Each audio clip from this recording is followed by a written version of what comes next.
So, how to become the greatest president of all time? Step one, do things like this. You know, the United States in 1870 to 1913, all tariffs, and that was the richest period in the history of the United States. The income tax came in 1913.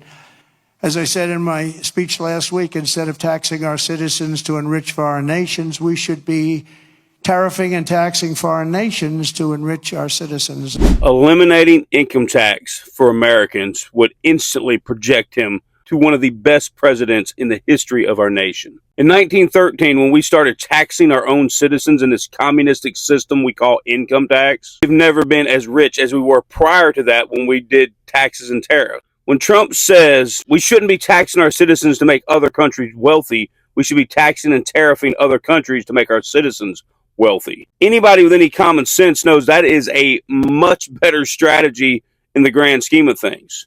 Because we've been born into this system of income tax, we just take for granted that that's the way it's always been, that's the way it always needs to be. But it wasn't always that way. And we were much wealthier before we had income tax. A lot of times income tax just comes out to be a draw anyway, because for everybody that has to pay in $10,000, there's people that get back $10,000 without paying anything in. So it doesn't really add tremendously to our national wealth.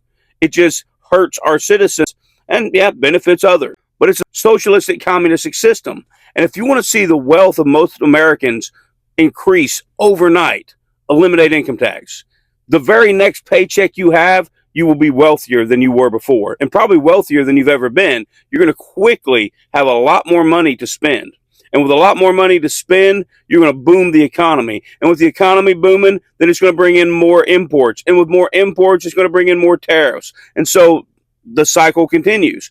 This is the smartest approach. This will make us a true golden age. So President Trump, don't stop talking about this. Do step one, get rid of income tax. And step two, you'll just be the greatest president of all time.